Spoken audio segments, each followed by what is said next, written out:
Hey all the future assistant professors, welcome back to English by Pooja Singh. If you are short on time and don't know what to study, what not to study, then this video is for you. Today we are going to solve most repeated paper 1 PYQs that UGC NET asks again and again. And these are the concepts that are very important. So without any delay, let's get started.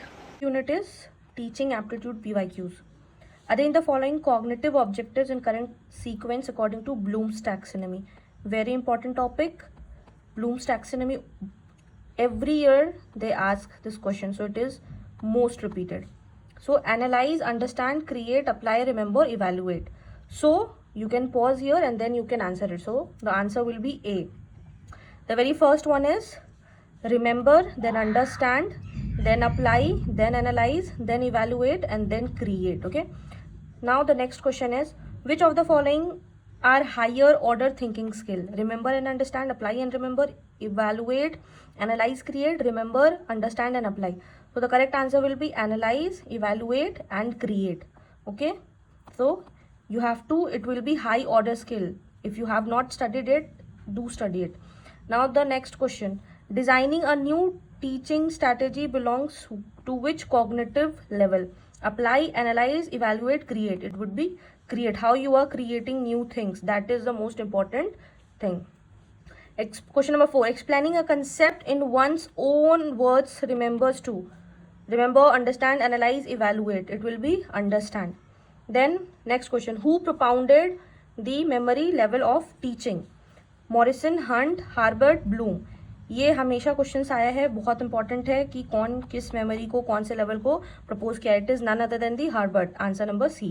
Question number 6, which level of teaching develop critical thinking? Critical thinking is the highest level. कौन सा level इसको किया है? Memory level, understanding level, reflective level, autonomous level. It will be reflective level.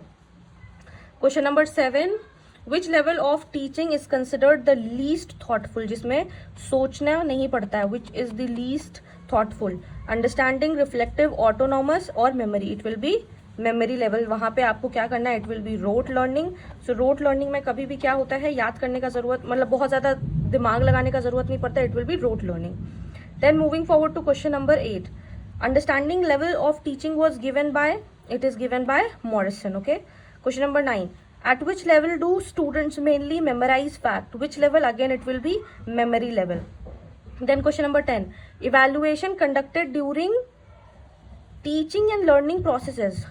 Summative, diagnostic, formative, placement. These all are very important. You have to understand each and everything. This will be formative, where you are learning, teaching and learning processes conducted. You are getting to know things.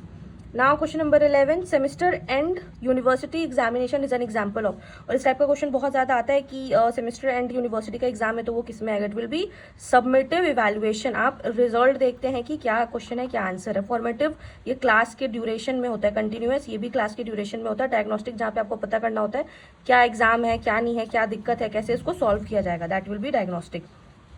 Question number 12, UGC NET examination is mainly of what? Criteria reference, norm reference, diagnostic या फिर achievement. It will be norm reference test. आपका 3 level है, PhD, NET and JRF. So it will be norm. अगर आप ये percentage लाते हो तो PhD, ये परसेंट लाते हो तो नेट, ये परसेंट लाते हो तो JRF. Okay. Question number 13, assessment based on fix standard is called what? It will be criteria reference test. Moving forward to question number 14, continuous assessment mainly aims at. किस चीज़ पे फोकस करता है? It will be continuous improvement. How as a student you are improving और not. Moving forward to question number 15, a teacher performs a science experiment before student. This method is called lecture method, discussion method, demonstration method या project method. It will be demonstration. You are showing the lab things in experiment. And again these all are very important. You have to read this. Question number 16. Students are asked to conduct a field survey and prepare a report. This is lecture method, project method, team method, tutorial method. So it will be a project method. Question number 17. Two teachers jointly teaching at the same topic is known as. जब दो teacher jointly पढ़ा रहे हैं same topic को, what will be the things that? Programmed institute, demonstration method, team teaching या फिर brain storming? It will B team teaching. जब बड़े ग्रुप में पढ़ा रहे होते हैं सेम टॉपिक, तो दैट कि जैसे डायग्राम वाला मेथड है, कोई टीचर फर्स्ट ग्रुप का टीचर समझा दिया और जो थियरी पार्ट है वो दूसरा टीचर समझा दिया। Question number 18, which team method mainly develops problem solving ability? This is very important one, so it will be again problem solving method. Question number 19, use of smart board, Zoom classes and multimedia teaching is called team teaching, lecture teaching, ICT based teaching या फिर program learning? It will be ICT based teaching. Then question number 20, good teaching is primarily what? Teacher centered, examination centered, learner centered या फिर content centered? It will be learner centered.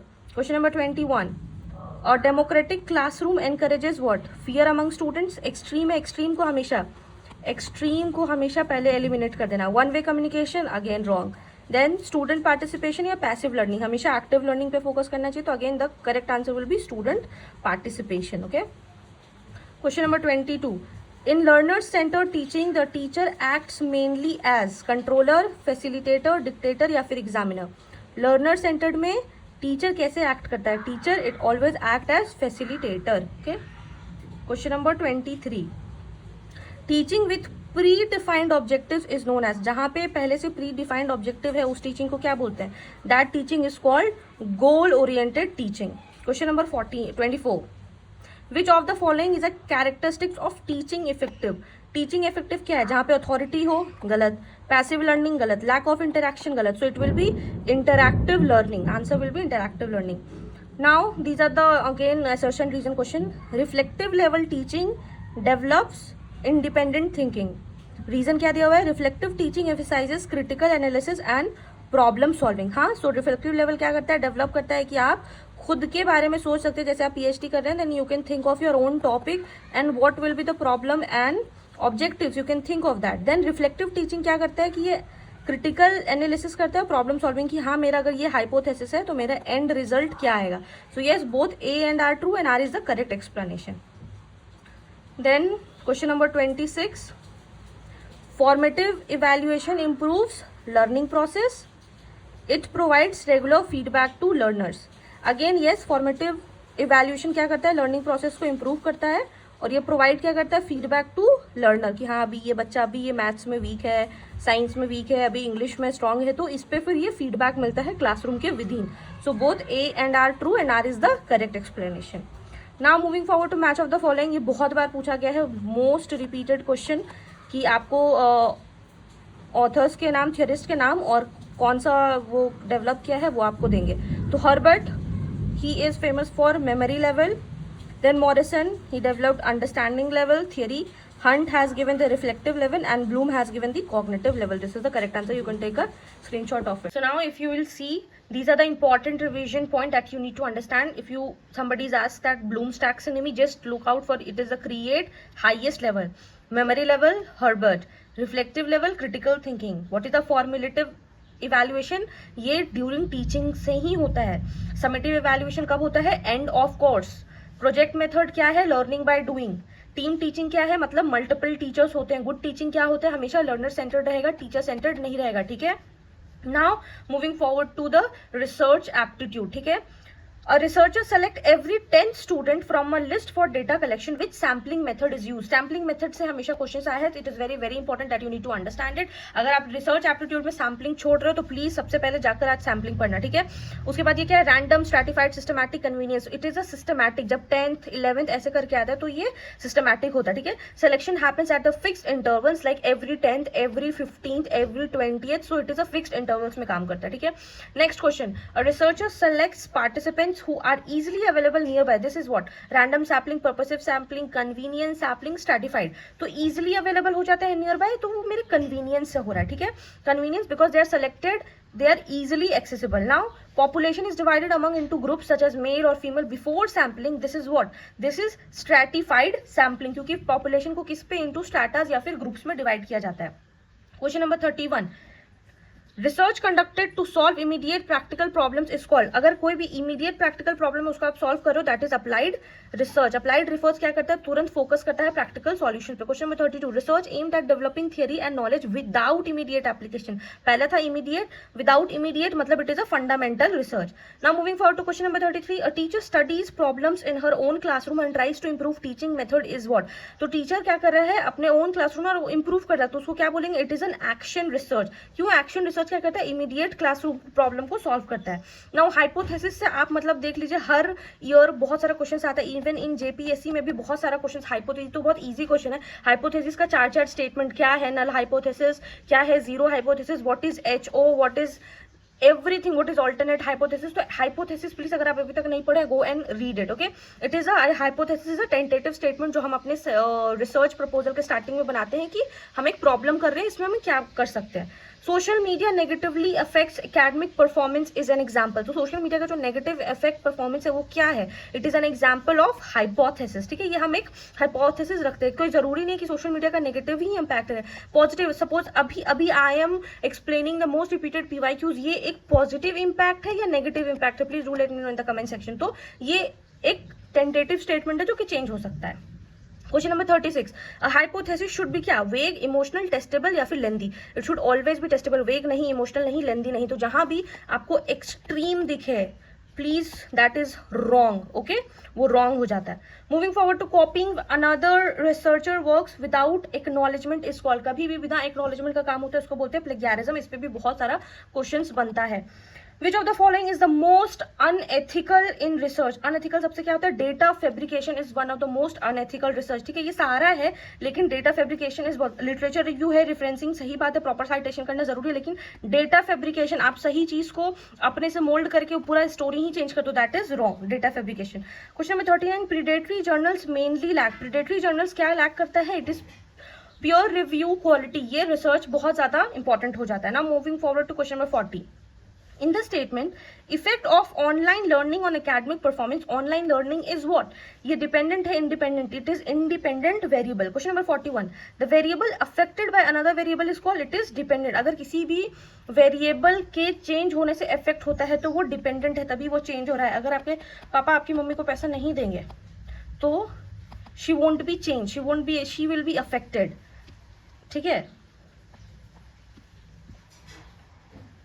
वो अपने decision, उनका effect होगा। अभी उनको mummy को Blinkit से ऑर्डर करना होगा सामान, लेकिन अभी आपके पापा पैसा नहीं देंगे मम्मी को, तो हर decision will be affected. Just I have given a just a vague example, what do you think. Question number 42, in an experiment temperature is kept constant. Temperature here is what, temperature is a controlled variable, ये हमारे हाथ में होता है, ठीक है। 43, the first step in research process हमेशा क्या होता है, सबसे पहले आप आइडेंटिफिकेशन करते हैं रिसर्च प्रॉब्लम का, उसके बाद ही कुछ होता है। Question number 44, review of literature helps researcher to, it helps researcher to understand existing research. तभी हम लोग जितना भी बहुत सारा जर्नल्स होता है, बहुत सारा जर्नल्स, बहुत सारा आर्टिकल्स, बहुत सारा थीसिस पढ़ते हैं, तब हम लिटरेचर रिव्यू करते हैं कि हाँ क्या हम जो टॉपिक सोच रहे हैं वो पहले से हो चुका है और नहीं हो चुका है, तो हम उस पर अपना क्या एक फ्रेश पर्सपेक्टिव दे सकते हैं या नहीं दे सकते हैं। Question number 45, which method mainly uses numerical data. Numerical data कौन करेगा, हमेशा क्वांटिटेटिव रिसर्च करेगा, ठीक है। Question number 46, interview and observations are mostly associated with, these are mostly associated with qualitative research। question number 47, which of the following is not a probability sampling method। ये convenience method is not a probability sampling method, बाकी सारा है, ठीक है। सो ये एक one liners है आपके लिए। अप्लाइड रिसर्च क्या करता है, आपको प्रैक्टिकल सॉल्विंग में हेल्प करता है। Fundamental research it's always related to theory development. Action research classroom को इंप्रूव करने के लिए। हाइपोथेसिस एक टेंटेटिव है, सोशल मीडिया का आप एग्जाम्पल ले सकते हैं। प्लेगियरिज्म कॉपिंग विदाउट क्रेडिट, या फिर आप एक्नॉलेजमेंट नहीं करते हो। इंडिपेंडेंट वेरिएबल कॉजेज इफेक्ट होता है, डिपेंडेंट वेरिएबल पापा मम्मी वाला एग्जाम्पल। क्वांटिटेटिव एग्जाम्पल जहां न्यूमेरिकल डेटा का यूज होता है। Qualitative that is the non numerical data. Systematic sampling that is the fixed interval selection. Now communication method is very easy और ये बहुत ज्यादा scoring है, तो प्लीज आप कुछ नहीं भी कर रहे हैं तो आप कम्युनिकेशन मॉडल जरूर कीजिएगा, ठीक है। Which communication model introduce the concept of noise, कौन सा किया है, तो it is a Shannon Weaver's model. ये सारे मॉडल्स प्लीज रीड इट, ये बहुत ज्यादा इंपॉर्टेंट अगर आपने नहीं पढ़ा है, दिस इज अभी ये बहुत एक्सप्लेन करने का टाइम नहीं है मेरे पास, but yes these are very important. So this model shows how noise और डिस्टर्बेंस अफेक्ट्स कम्युनिकेशन, ठीक है। SMCR मॉडल इज नॉवल का model of communication is given by Berlo. Berlo SMCR model C stands for channel, code नहीं, context नहीं, communication नहीं, ठीक है। तो इसका फुल फॉर्म भी आया हुआ है PYQ में आपके, ये सारा PYQs है, ठीक है, बहुत सारे ईयर्स का किया हुआ है, ये आपका PYQ है। सो make sure you understand this all. Which model is considered the earliest communication model, ये अरिस्टोटल का मॉडल जो है वो सबसे पहले का है, ठीक है, ये आपके क्रोनोलॉजी में भी आया हुआ है। Question number 52, the communication model that emphasises feedback is, feedback जहां पे मिलता है वो स्क्रैम मॉडल होता है, ठीक है। Scrum model considered as a two way process, ठीक है, जहां पे सबसे पहले आपको बता देते हैं सेंडर होता है, चैनल होता है और यहाँ पे रिसीवर होता है, ठीक है। ये कुछ मैसेज करता है और यहाँ पे आपको पहुंचा, जब आप इसका फीडबैक देते हो that is called the two way process, की आपको मैसेज गया, पहुंचा, कोई परेशानी नहीं है, then you are giving the feedback. Question number 53, difficulty in understanding words due to different meaning is called mechanical, psychological, semantic, it is a semantic barrier, ठीक है। Question number 54, noise disturbance in an microphone is an example of, क्या है, अगर microphone में हो जाएगा तो हम मैकेनिकल बैरियर बोलेंगे। फियर, एंग्जाइटी, स्ट्रेस क्रिएट क्या करता है, ये क्या क्रिएट करता है, ये सारा क्रिएट करता है psychological barriers in a communication. Using a different technical language during teaching mainly creates what, it mainly creates a semantic barrier, again very important one। question number 57, poor internet connection during an online classes, oh my god this is really बहुत बार मेरे पास हुआ है कि live video में हो जाता है कि नेटवर्क नहीं आ रहा होता है, मेरा आवाज नहीं आता है, तो it is none other than the mechanical barrier. Communication within one's own mind is called, खुद के दिमाग में हो रहा है, that is intrapersonal, intraperson only you are concern one. Intercaste marriage से, इंटरकास्ट मैरिज मतलब दो लोगों के बीच में होता है, दो अलग अलग होते हैं, तो उससे आप इंटरपर्सनल कर सकते हो, ठीक है। Communication between two person is what, it is interpersonal, intercaste marriage से आप याद कर लो, ठीक है। Question number 60, television and newspapers are an example of, it is an example of mass communication. Official communication in an organisation is called formal communication, ठीक है। Facial expression and gestures are an example of, it is an example of non-verbal communication. The person who sends message is called a receiver, sorry, my bad, it will be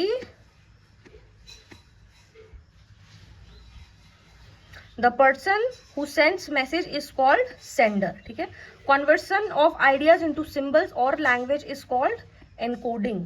question number 65, interpretation of received message is called, जो भी message आपको received हुआ है उसका आप क्या interpretation कर रहे हो, it is called decoding. Response given by receiver is as it is feedback, क्या आप फीडबैक दे रहे हो। Question number 67, medium through which message is travel is called, it is called a channel. Now communication becomes effective when feedback is present, correct? Feedback helps when sender know whether message is understood correctly, yes। feedback से आपको पता चल रहा है कि हम जैसे हम अभी I am telling you these all PYQs, you are understanding it। जब आप कमेंट करते हो that is feedback, then only I understand कि अच्छा हाँ जो I wanted to tell you वो चीज आपको समझ में आ गया। so answer is both A and R true and R is the correct explanation। question number 69, semantic barriers affect communication process, yes it does। Use of unclear language creates misunderstanding, अगर कुछ बोल रहे हैं और आपको कुछ समझ में नहीं, अभी हम बोलेंगे आपको कुछ समझ में आया नहीं, so that is a semantic barrier, आपको कुछ समझ में नहीं आएगा। So both A and B are true. Now this is the match of the following. Shannon Weaver का जो मॉडल है उसमें क्या बताया जाता है, उसमें नॉइज के बारे में बताया गया है। स्क्रैम मॉडल में it is for feedback, Berlo model for SMCR and Aristotle वो सबसे अर्लीस्ट मॉडल है, ठीक है।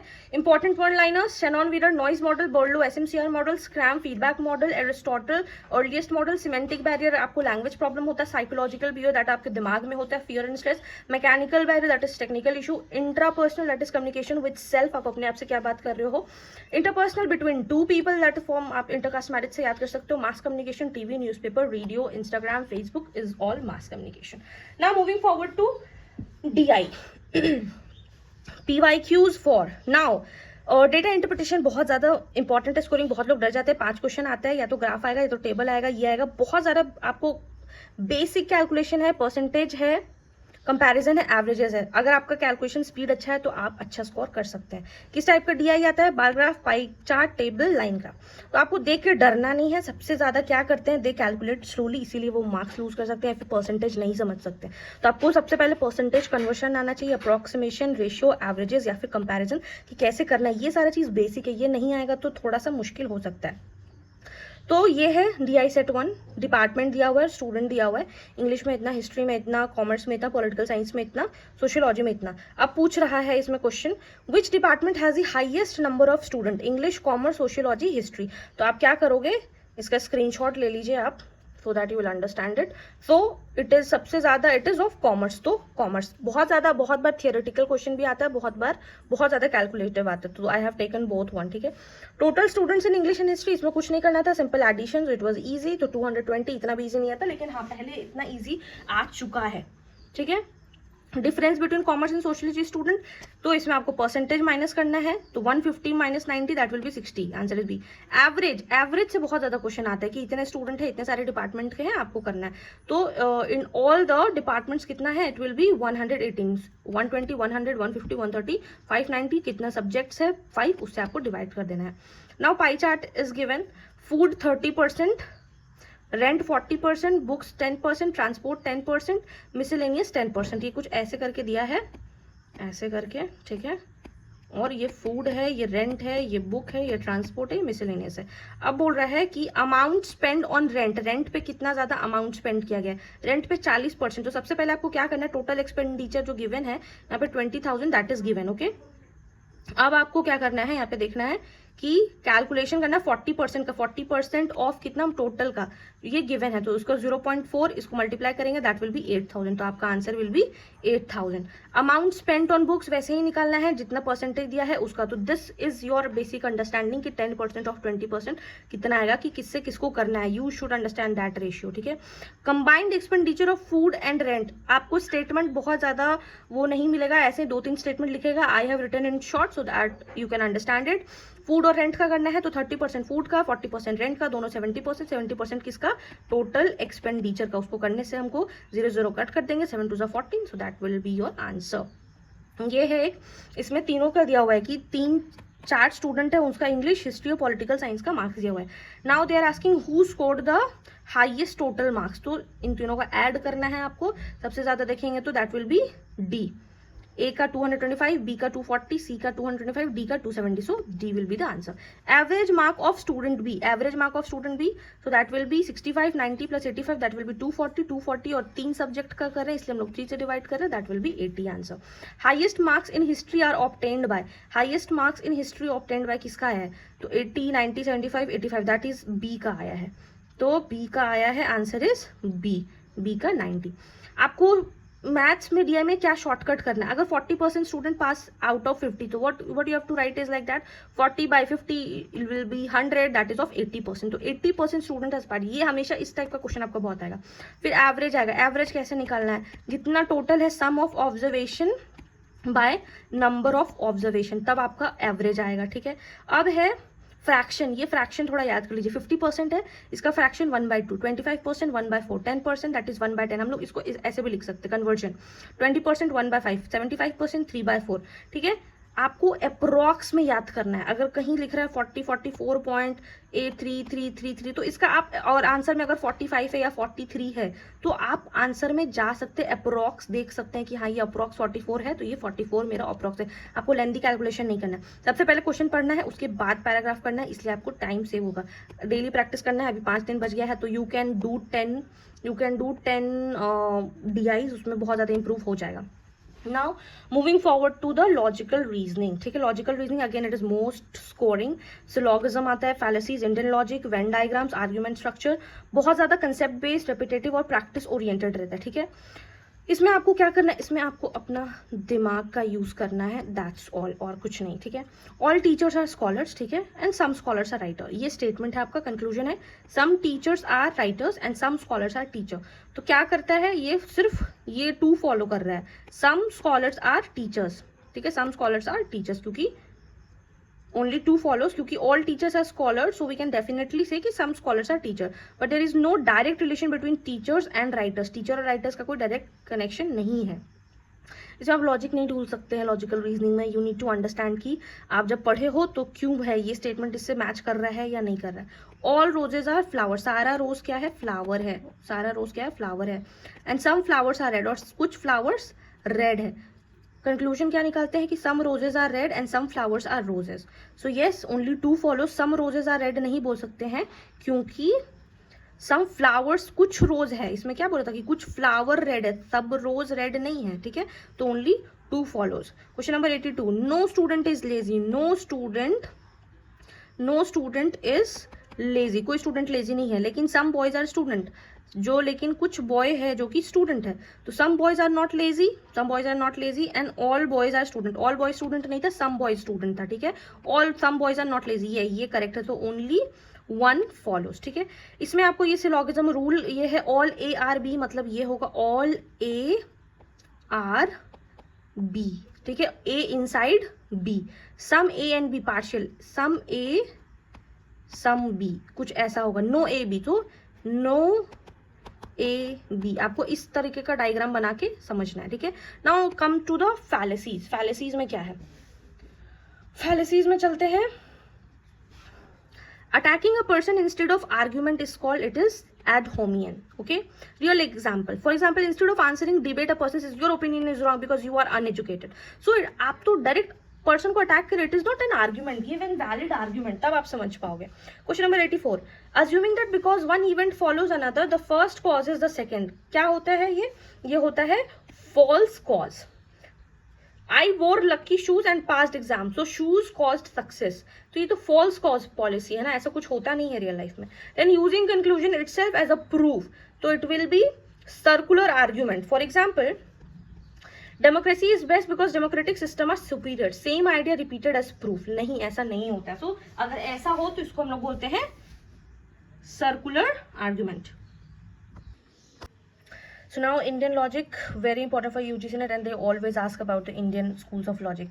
So प्रत्यक्ष का मतलब क्या होता है, perception. अनुमान means what you are taking the inference out from that particular sentence. उपमाना is comparison between two things, and शब्द is the verbal testimony.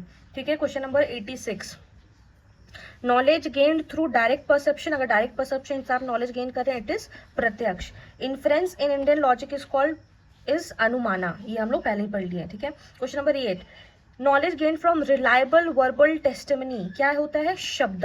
तो आपको अगर ये याद कर लेते हो टर्म और meaning, that will be very easy for you to understand. Okay, now moving forward to question number, आपको एग्जाम्पल, रियल लाइफ एग्जाम्पल से समझाते थे so that you will understand. प्रत्यक्ष मतलब यू सी रेन फॉलिंग. ठीक है, आप बारिश गिरते हो रहा, that is direct perception. Anumana, you see smoke and infer. अगर आप कहीं भी स्मोक देखते हो और उससे क्या इन्फर करते हैं कि देयर मस्ट बी फायर, क्योंकि धुआं निकल रहा है तो आग कहीं होगा, इसीलिए. That's called anumana. Upamana is teacher explains a zebra looks like a horse with strip. I am just telling you that a zebra looks like a horse with stripes. I am giving you comparison कि हाँ, there are 2 types, like this is zebra and this is horse, but a zebra is looks like horse with stripes. Okay, shabda. Teacher says that earth revolves around sun. So you accept knowledge through verbal testimony. If I am saying these are the most repeated PYQs, you are accepting my words through verbal testimony. ठीक है, question number 89. All statements, all cats are animals, some animals are wild. So which diagram is correct, which I told you? So cats inside animals, animal inside cats, separate circles, wild inside cats only. It will be cats inside animals only. Okay, statement, no doctors are engineers. Correct diagram will be overlapping circles, one circle inside another, separate circles. No doctors are engineers. So no doctors are engineers. There will be 2 separate circles with a cross. ठीक है. C. Question number 91. Some students are athletes. Correct diagram will be what? There will be partial. Some students are what? Athletes. So कुछ students हैं जो कि athletes हैं. ठीक है, तो you have to understand like that. So all are ARB, one circle with another. Some ARB, that is partial overlap. No ARB, that is separate circles. Okay. Question number 92. An argument consists mainly. ये भी बहुत बार पूछा गया, बहुत, a lot of time it has been repeated. तो answer will be premise and conclusion. Premise and conclusion रहता है तो ही बहुत इंपॉर्टेंट रहता है. You need to understand it. Okay, for example premise क्या होता है? All humans are mortal. Premise is Socrates is human. So what will be the conclusion? Socrates is mortal. Socrates is mortal, and this argument is a structure. ठीक है. For example, I'm giving the again example. A statement offered in support of conclusion is called. ये बहुत type का बहुत time ये PYQ आया, you need to understand it. A statement offered in support of conclusion is called what? It will be premise. जब भी statement conclusion के support में होते हैं तो उसको बोलते हैं premise. The statement logically derive from premises is called be conclusion. ठीक है, ये आप याद कर लीजिए. Now question number 95. Reflective thinking strengthens logical reasoning. Reflective thinking encourages analysis and evaluation. What will be the answer? It will be A. Reflective thinking strength करता है logical reasoning, that is correct. और reflective thinking क्या करता है? Analysis और evaluation में मदद करता है. तो हाँ, this will be the highest. So both A and R भी correct. Match of the following, ये हम लोग अभी तुरंत पढ़े हैं, that will be very easy. Pratyaksha, that आपको परसेप्शन जो सामने में है. अनुमाना, आप इन्फ्रेंस निकालते हैं. Smoke fire, upamana, that you are doing the comparison. And shabda, that is a verbal testimony. Now ये आपको याद करना पड़ेगा. ये वो सारा लॉजिकल रीजनिंग वाला. एड होमिम क्या होता है? Attack on person. False cause होता है wrong cause. Effect assumption. Circular argument, that is conclusion used as proof. प्रत्यक्ष मतलब परसेप्शन. अनुमान मतलब इन्फ्लुएंस. उपमाना मतलब कंपैरिजन. शब्द मतलब वर्बल टेस्टिमनी. प्रेमाइस मतलब supporting the statement. And conclusion मतलब फाइनल इन्फ्रेंस.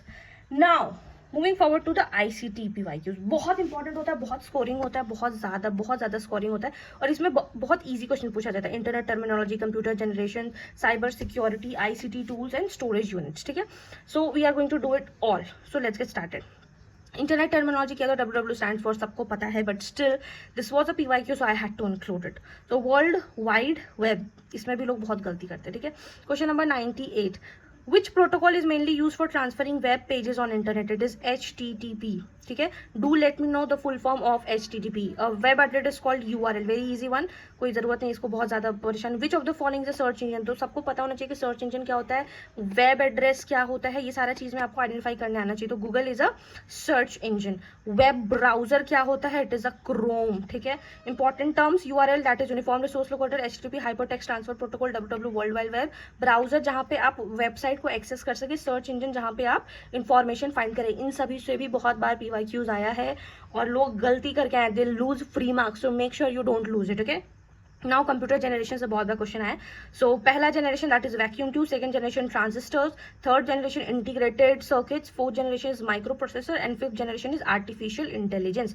सो ये आप याद कर लीजिए, बहुत इंपॉर्टेंट है आपके लिए. First generation computers used as vacuum tube. Just now we read. Microprocessor associated with the fourth generation. Artificial intelligence is mainly associated with fifth generation. Integrated circuit were introduced as, it is used as the third generation. It is used as third generation. Okay, now moving forward to cyber security. बहुत बार इससे question पूछा गया. So malicious software designed to damage computer system is called, it is none other than it is called the malware. बहुत important है, ये सारा पढ़ लीजिएगा आप लोग. fraudulent attempt to steal personal information through fake emails और वेबसाइट आजकल बहुत ज्यादा चला हुआ. it is none other than called phishing. security system that protects network from unauthorized access. unauthorized access means firewall है आपके कंप्यूटर में, then your computer is safe. Okay, then moving forward to question number 109. computer virus mainly What? It mainly damages system. बहुत easy है, आपको लग रहा होगा बहुत easy, बट यही क्वेश्चन आप एग्जाम में नहीं कर पाते हैं. Phishing means fake bank message asking for click here and OTP, and the moment you do, you're gone. Malware means harmful software that damage your computer files. Firewall, it acts like security guard between the internet and the computer. Now moving forward to ICT tools. SWAYAM is mainly associated with, बहुत important है, बहुत बार पूछा है, बहुत बड़े बड़े statements में भी पूछा है, so make sure you do it. Okay, SWAYAM is mainly associated with e-learning. MOOC stand for, बहुत बार पूछा है, it is the massive open online courses. बहुत सारे चैनल्स इसके, make sure you learn it. Which ICT tool is commonly used for online meeting classes? जब corona हुआ था तो it started with Zoom. Google Classroom is mainly used for e-learning. Okay, now storage units very important, very repeated every time they ask, और student बहुत confuse हो जाते हैं. इसमें क्या पढ़ना है आपको? Order of storage, full form और कन्वर्शन. बिट क्या है? Binary digit Smallest unit, nibble 4 bits, half byte, byte 8 bits, basic storage unit. KB का kilobyte 1024 bytes, and here is MB 1024, GB gigabyte, TB, PB, EB, ZB and YB. yottabyte is the last one. So easy सबसे start होता है, आपको ये याद कीजिए bit से start होता है और ये YB पर खत्म हो जाता है. तो you have to learn it, ये तो याद ही करना पड़ेगा. सो अब ये है conversion 1 KB equals to 1024 bytes. Which is larger, इसमें कौन सा लार्जर है, MB, JB, KB, byte. So it is GB. ठीक है. Smallest unit of computer knowledge is a bit not bite.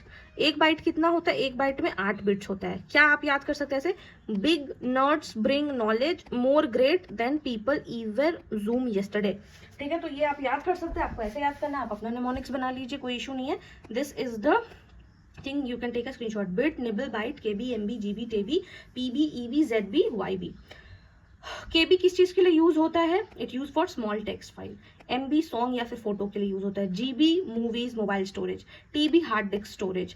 PB plus large data centres. तो इसमें क्या पूछा जाता है, असेंडिंग कन्वर्जन स्मॉलेस्ट यूनिट. तो ये याद कर लीजिए, bit, byte, KB, MB, JB, TB, PB, EB, ZB, YB. Make sure you learn it. Okay, we have just done this. Which is the largest storage unit? It is a TB. RAM is that random access memory. ठीक है. Assertion or reason question. So firewall improves cyber security. Firewalls prevent unauthorized access to network. Yes, both is correct. So both A and R is correct and is a correct explanation. अब ये आपका correct match www, that is a web address. Sorry, it will be World Wide Web. Then URL is a web address. Then malware is a harmful software and firewall is a network protection. ठीक है. Most important, we have just finally discuss this, so आप ये देख लीजिएगा. Yes, now environment studies, that is also one of the factually, बहुत ज्यादा factual type का question है. इसमें आपको SDGs पढ़ना है, सारा MDGs पढ़ना है, climate change, pollution, biodiversity, environmental treaties कितना हुआ है. कंसेप्ट बेस्ड आता है, फैक्चुअल आता है और करंट अफेयर बेस्ड भी आता है. So you need to understand it, how you are going to do it. Now sustainable development क्या होता है, sustainable development means maximum industrial growth, development without environmental concern, development that meets present needs without harming future. So C is the correct answer. Why? Because sustainable development balances the economy, society and environment. So this is given by the World Commission on Environment, Economy, Society and Environment. Now moving forward to 124, which of the following is related to sustainable development goals? किससे related है, it is related with United Nations. Which of the following is the renewable resources, coal, petroleum, solar energy, natural energy. It is the solar energy. For example, using solar panel instead of excessive fossil fuels. अभी भी आप देख सकते हो कि petrol and diesel का price कितना hike कर गया है. So why we are doing, and we are going for the ethanol, okay, replacement of that. So that is called sustainable development. हाँ, उससे इंजन खराब जरूर हो रहा है, I don't know what they are doing it, but yeah this is the thing. So pollution, very high frequency से बहुत बार क्वेश्चन आता है. एयर पॉल्यूशन किससे होता है, smoke, vehicle, water pollution, industrial waste, noise pollution, loud sound, soil pollution, chemical, pesticides. Now moving forward to question number 126, excessive sound causing disturbance is called what? It is noise pollution. Acid rain is mainly caused by, nitrogen or sulfuric oxide. Question number 128, which pollution directly affects the respiratory system? किससे होता है, direct air pollution से. Excessive fertilizers and pesticides mainly cause soil pollution. Now climate change, again very important, recent favorite area of UGC net, so you need to understand. Increase in Earth's average temperature is called, it cause global warming. Which gas contributes to the most global warming? It is contributes to carbon dioxide. अभी क्या कर देगा, आपको बहुत सारा gas 5 options में दे देगा, 1 2 3 4, इसमें 5 गैस के नाम, इसमें 5, इसमें 5, इसमें 5. Now you need to understand कि सबसे ज्यादा कौन करता है. तो carbon dioxide is the highest level, means it can be given in ascending और डिसेंडिंग ऑर्डर. तो you need to be know कौन सा लिस्ट है, तो आप वो बना लीजिएगा. ठीक है. Ozone layer mainly protects earth from ultraviolet rays. Cutting of forest on large scale is called deforestation. Very easy, I know, but still that came, I have put in that. Biodiversity, very important, meaning क्या होता है, variety of living organism. So variety of plants and animals ecosystem में होता है, उसको बोलते हैं biodiversity. Which of the following helps maintain ecological balance? Biodiversity. A food chain represent what? It represent energy flow in ecosystem. Planting trees on barren land is called afforestation. Now what are the treatise? Treatise is very important that you need to understand it. और सबका year भी आप मेरे को comment section में लिख के बताना, ठीक है. That will be your homework. सो आज थोड़ा सा आप खुद से भी मेहनत करो. कोई काइटो प्रोटोकॉल क्यों हुआ था? It help due to the reduce green house gases, ठीक है. I am just telling you the purpose so that you will understand. Paris agreement, climate change control, Rio summit, that is sustainable development. कि कुछ भी आपको थोड़ा सा पता हो, monitor protocol, ozone layer protection, you will tell me the year in the comment section. Kyoto Protocol is related with reduction of greenhouse gas. Paris Agreement is associated with climate change. Okay.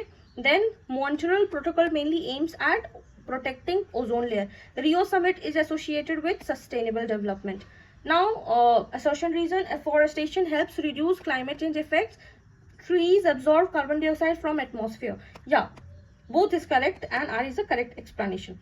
Now, question number 142. Kyoto Protocol, it helps in the greenhouse gas reduction. ठीक है. Montreal Protocol, it is for ozone protection. Rio Summit, it is for the sustainable development, and Paris Agreement for the climate change. Okay, you can take a screenshot of the answers.